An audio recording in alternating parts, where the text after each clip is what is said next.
every year. January, February, March and April, May and June, July and August, September, October, November, December.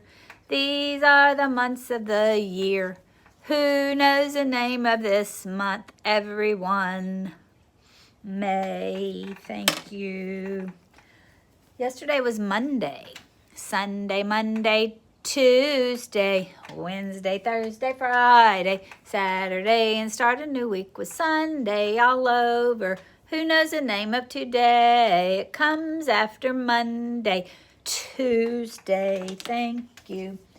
Yesterday was 18. What comes after 18? 19. Yes.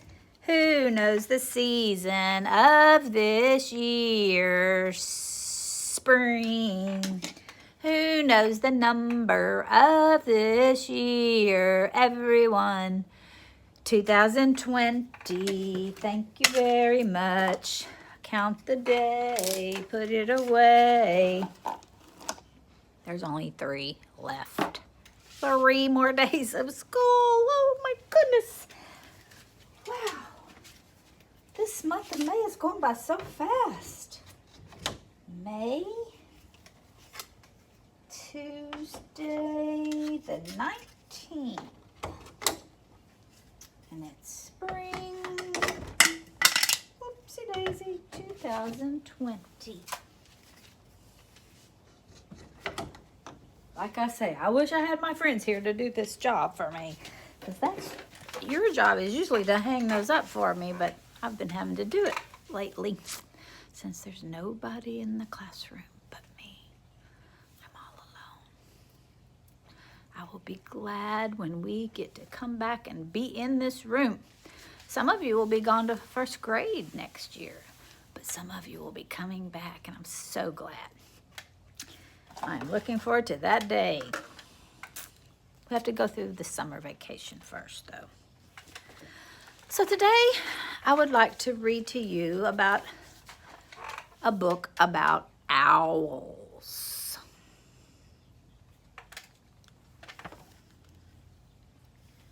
I think we can learn a lot from this book. It's kind of long. It's got some good information in it. Animal Predators, Owls by Sandra Markle.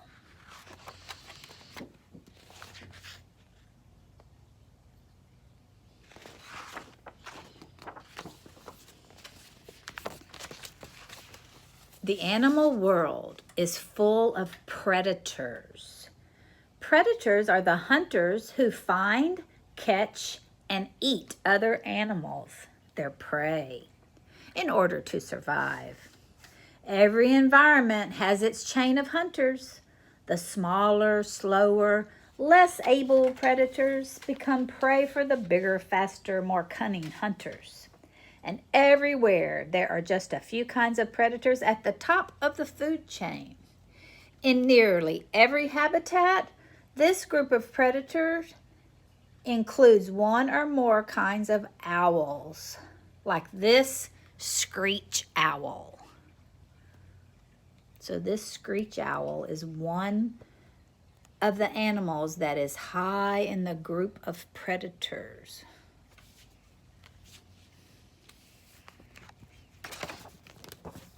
He must be a good hunter. Let's see what we can learn about him. Ooh, look at those eyes. So why are owls, like this great gray owl, such great hunters? Well, for one thing, they can swoop through the air nearly silently to strike with their sharp talons or their claws and their beaks. Most owls hunt at night. To help them see, they have bigger eyes than most birds. Their big eyes face forward so they can judge how far to fly to catch their prey. Their eyes also have powerful magnifying lenses so they can spot small prey over long distances. The pupils of their eyes, which is the openings at the center, can open super wide to let in more light when it's dark. Look at those eyes. Ooh. For protection and support, an owl's big eyes are inside bony tubes.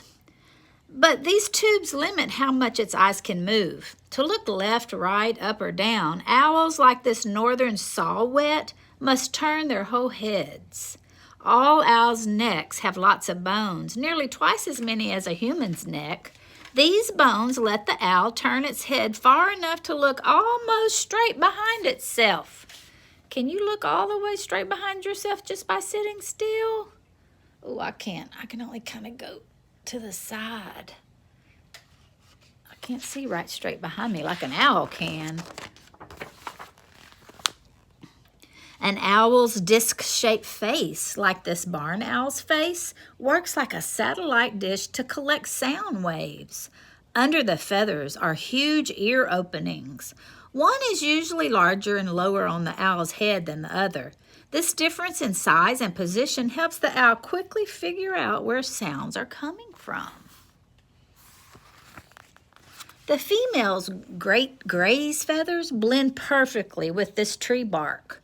While she nests, her big yellow eyes are half closed and hidden by feathers covering her eyelids, feather-covered lids.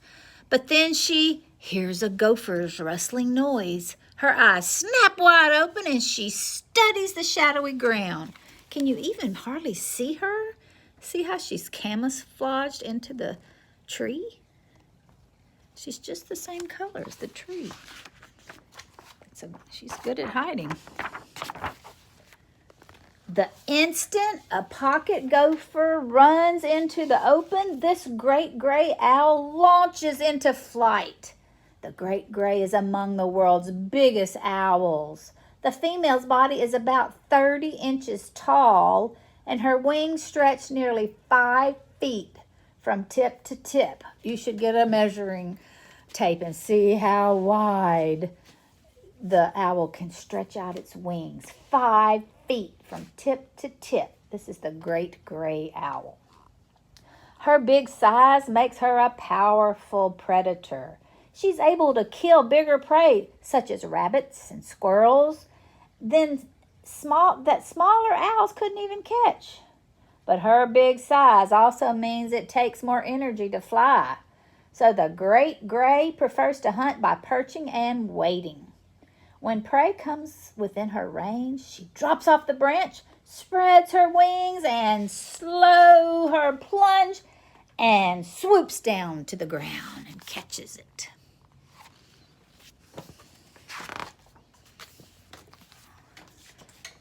This time the big owl will need to fly a short distance to overtake her prey. She does this nearly silently.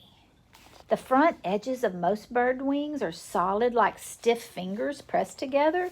Such wings smack against the air with a thump. The leading edges of the owl's wings are fringed and flexible like rubbery fingers spread apart. The upper surface of each feather also has a velvet coat of tiny strands. The great gray's wings slip through the air with the softest swish. When the female great gray is nearly over the gopher, she pulls up her wings and dives to attack.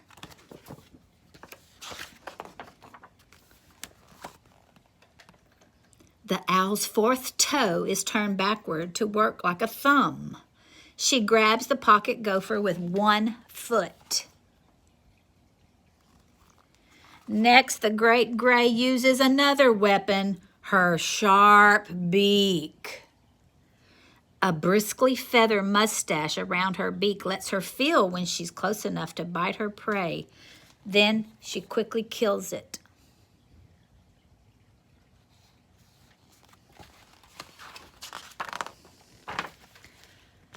The great gray's wings provide enough lifting power to fly while carrying the prey. So she flies back to her favorite perch. There, high above the forest floor, she can eat, safe from ground hunting predators like foxes who might try to steal her meal. No longer out in the open, she is also less likely to have to defend her food from flying predators such as hawks and other owls who might try to come steal her food.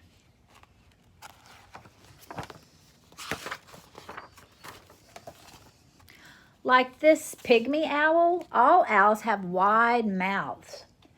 Whenever possible, they swallow their prey in just one gulp. But if the meal is really big, the owl will rip it off into chunks. Next, digestive juices in the owl's stomach go to work. But the digestive juices can't break down the prey's teeth, fur, and bones. The food passes from the stomach into a muscular sac called the gizzard.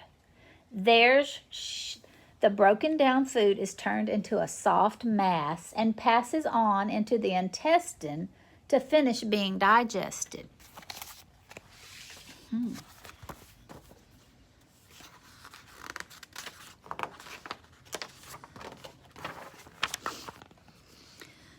The bits left in the gizzard are squeezed and packed together.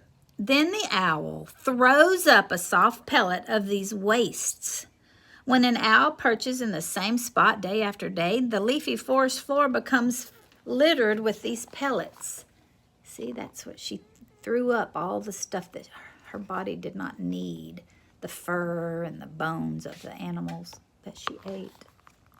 An owl needs to fly in order to catch food. So when it isn't flying, the owl spends a lot of its time preening or caring for its feathers. This burrowing owl carefully pulls each of its outer feathers through its beak.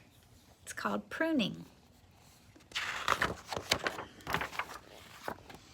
Feathers are made up of thousands of strands held together by tiny hooks. Flying or struggling with prey can separate the feather strands. All owls, including this screech owl, have to preen regularly to fasten their feathers together again. The feathers of an owl's coat match its surroundings. This helps it hide whenever it waits to ambush or surprise its prey. The Arctic region has few trees and a lot of snow much of the year, so the snowy owl's coloring lets it hide in plain sight in the Arctic, that's the North Pole, while sitting on the ground. She just kind of blends in with the snow. This male snowy owl was waiting next to the entrance to a lemming's tunnel. When the lemmings started running, the snowy owl was only a hop away. He'll deliver this meal to his mate. This male barn owl is delivering a meal too. Its gift to win a mate. Most owls start nesting in late winter. The female will need to spend about 1 month sitting on her eggs. This will keep them warm while the babies grow inside the eggs. The male's food gift shows that he can be counted on to do all the hunting during this time when she's caring for the eggs. So he brought her a gift. Hoo, hoo, cuckoo, hoo, hoo, cuckoo, hoo. This male great horned owl flies from perch to perch. At each stop, he hoots loudly to tell other great horned owls, the males, to stay away from his home range. This range, often a large area, is where he'll hunt to feed his mate and offspring. Hoo, hoo, hoo, hoo. Hoo, hoo, hoo, hoo. This is my space. Move away. This is my area. Hoo, hoo, hoo, hoo. Female owls lay their eggs as long as 4 days apart. The first chicks to hatch may be 2 weeks older than the younger ones.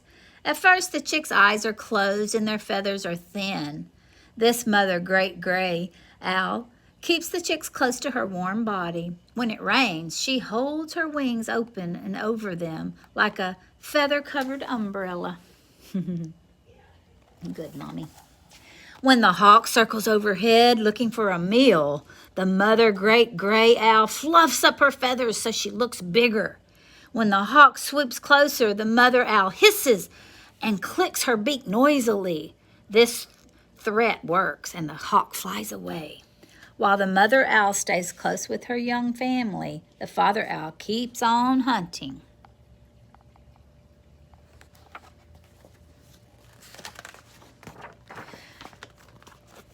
At first, baby chicks or owlets are too small to swallow the prey completely whole. So the female screech owl tears off small, boneless, featherless bits of the food that the male brings to her. Then, closing her eyes to protect them from the chick's beak, she feeds the bits of her to her offspring. This food will be easier for the chick to digest because it doesn't contain any waste for her to have to cough up. When the chick is full, it goes back into its nest. This nest is a natural hole in the tree. Most owls don't build nests. Sometimes they just take over the abandoned nest of a hawk or a crow. More often, they find a cavity, which like a hole in a tree, or use a broken off treetop for a nest. Owls don't even add any nesting material to their nest. The eggs and the young just rest directly on the wood chips or other matter that are already on the floor of the cavity. So owls don't have to build nests. The female snowy owl's nest is just a dip in the ground. Like the screech owl, the mother snowy owl tears off bits of meat for her babies. She starts by feeding the chicks, begging most actively. Those are usually the older, bigger chicks. So if the meal isn't very big, the smaller chicks get less to eat. And if food becomes scarce, the younger chicks may even die. They may even become food for the older chicks. Ooh. That way, at least some of the owlets survive.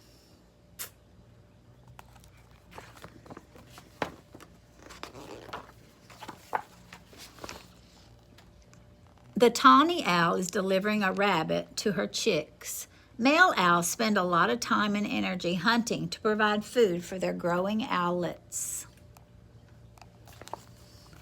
Eventually, growing owlets get so big that both parents must hunt to keep their hungry offspring fed.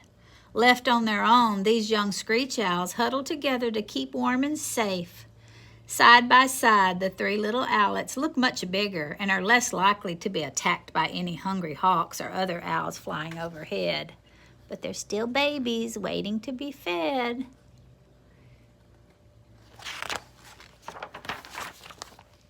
The wings of these 10-week-old horned owls are not yet strong enough for flight.